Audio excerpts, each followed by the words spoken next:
Esto es Aprendamos Juntos y hoy vamos a hablar sobre, sobre qué son los grupos humanos desde la psicología social. Vamos a usar un par de textos académicos para guiarnos. La idea es entender qué define a un grupo, cómo nos influyen y qué los mantiene unidos. Queremos sacar las ideas clave, ¿no? Bien, entonces, para empezar, lo más básico, ¿qué hace que un montón de gente sea realmente un grupo? Los textos dicen que no hay una sola respuesta, ¿verdad? Hay como varias dimensiones. Exacto. No es tan simple. Una dimensión clave es la identidad social compartida. Esa sensación de nosotros, ¿sabes?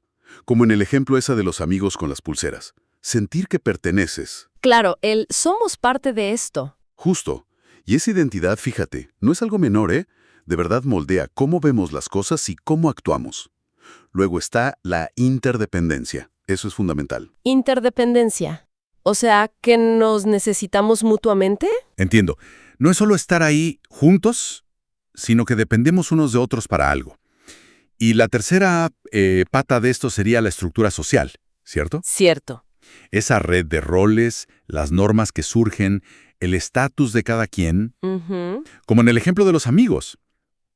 Que si Martín busca la info, que si Sofía redacta, cada uno con su papel. Justamente. Y Shaw, que lo citan bastante, lo resume bien. Dice que para que sea un grupo, tiene que haber varias cosas. Percepción de que perteneces, una motivación compartida. Que puede ser afectiva o de tarea, ¿no? Exacto. También objetivos comunes, cierta organización interna. Y, muy importante, interacción constante, donde lo que hace uno, pues, afecta a los demás. Es un sistema vivo, digamos. Claro, un sistema dinámico. Y esa interacción constante nos lleva a la influencia. ¿Cómo nos cambia estar en grupo? Los textos mencionan dos tipos principales, creo. Sí, Primero, la influencia informativa. que el grupo te da información, conocimiento. Exacto. Como una fuente de datos, de perspectivas que quizás solo no tendrías. En el caso de los amigos, pues, las cosas que se cuentan, las opiniones que comparten. Así es. Te da acceso a como una realidad social que comparte el grupo, información que validan otros que tú consideras importantes. Pero luego está la otra, la influencia normativa. Esa. Esa presión para encajar, para no ser el diferente. El ejemplo de la pulsera, ¿no? Que te la pones aunque no te fascine, por miedo a qué dirán o cómo reaccionarán los demás. Es muy gráfico, sí, y te lleva directo a pensar en el experimento de Ash sobre conformismo. Totalmente. A mí me sigue volando la cabeza eso. A todos, creo. Cómo la gente llegaba a negar lo que veía en sus propios ojos solo porque la mayoría decía otra cosa. Es increíble. Es que es un experimento clásico por algo, ¿no? Demuestra el poder inmenso que tiene la necesidad de pertenecer, de ser aceptado. La presión social, aunque sea sutil, sin que nadie te obligue directamente, puede hacer que dudes de ti mismo para no quedarte fuera. Y no solo en un laboratorio, ¿verdad? Pasa todo el tiempo. Todo el tiempo en la vida diaria. Totalmente de acuerdo. Bueno, y si los grupos nos influyen de esa manera, ¿cómo se organizan por dentro? Hablabas de la estructura. Sí, la estructura. ¿Cuáles son esos elementos clave de la estructura? Pues hablamos de varios. Primero el rol, o sea, la función o el comportamiento que se espera de alguien en una posición específica. Como decíamos de Martín y Sofía. Exacto. Luego está el estatus, que es la posición, el rango dentro del grupo, con sus derechos y deberes. Piensa en un equipo de fútbol. El capitán tiene un rol y un estatus. El jugador nuevo, otro. Clarísimo. ¿Y el liderazgo? ¿Cómo aparece? Pues mira, puede surgir de distintas maneras. A veces se asocia con rasgos de personalidad, como la amiga esa que era muy directiva en el ejemplo. Otras veces se define más por conductas concretas, quien guía, quien coordina, quien organiza. Y también puede ser situacional. O sea, que el líder cambia según lo que necesite el grupo en ese momento. No hay un solo tipo de líder. Entendido, vale. ¿Y lo que mantiene unido a todo esto? Es la cohesión, ¿verdad? Como el pegamento del grupo. Exacto, el pegamento. Y esa cohesión puede venir de muchas fuentes.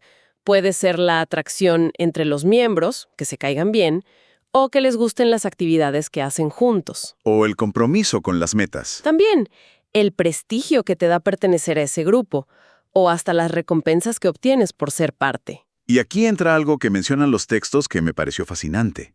La teoría de la categorización del yo. Ah, sí. Es muy interesante.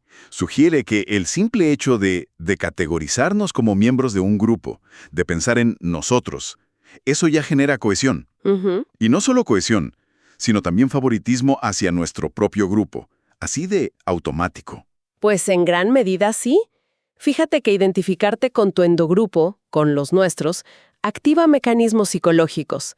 Nos empezamos a ver a nosotros mismos y a nuestro grupo de forma más positiva, y tendemos a favorecer a los que son como nosotros. ¡Wow! Y claro, esta dinámica tiene consecuencias directas en cómo los grupos se relacionan con otros grupos, sobre todo cuando hay tensiones o conflictos. Justo. Y eso nos conecta con el siguiente punto: el conflicto entre grupos. Los textos resumen dos grandes teorías sobre por qué surge. Una es la teoría del conflicto realista. Esa es bastante, digamos, intuitiva.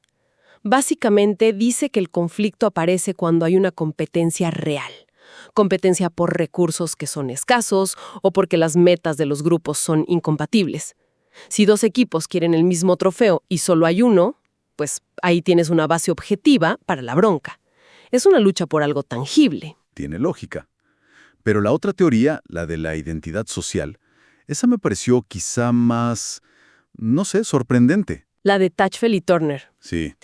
Es muy potente. Lo impactante es que sugiere que el conflicto puede nacer simplemente por la categorización social, solo por dividir el mundo en nosotros y ellos. Incluso sin que haya una competencia real por algo. Exacto. Buscamos tener una identidad social positiva, sentirnos bien con nuestro grupo, y una forma de lograrlo es diferenciarnos para bien de otros grupos. Aunque no haya un conflicto de intereses real, el famoso paradigma del grupo mínimo de Tachfeld lo demostró clarísimo. Ese donde asignaban gente a grupos al azar. Sí, por cosas tan triviales como si preferían a un pintor u otro. Y aún así, la gente empezaba a favorecer a los de su propio grupo arbitrario al repartir recompensas. ¡Qué fuerte! Dice mucho de nuestra psicología básica, ¿no? Muchísimo. Entonces, para ir cerrando y resumiendo lo esencial que sacamos de estas lecturas. Podríamos decir que los grupos son, bueno, mucho más que solo gente junta. Son entidades complejas. Se definen por esa identidad compartida, por una red de interdependencias y por una estructura interna con roles, estatus, normas. Todo esto nos influye un montón a nivel individual. Y estas mismas dinámicas internas, sobre todo la identidad y la cohesión, se proyectan hacia afuera y modelan cómo se relacionan los grupos entre sí, a veces de forma cooperativa, a veces conflictiva. Muy claro. Y como reflexión final, algo para que pensemos. Si ya sabemos que la simple categorización, el poner etiquetas de nosotros y ellos, puede activar favoritismos y potencialmente abrir la puerta al conflicto, ¿qué podríamos hacer quizá en nuestro día a día? ¿Qué pequeños cambios para intentar ver más allá de esas etiquetas de grupo y reconocer más la individualidad en los otros? Es una excelente pregunta para quedarse pensando. En la descripción dejamos las referencias utilizadas. Hasta la próxima. Hasta la próxima.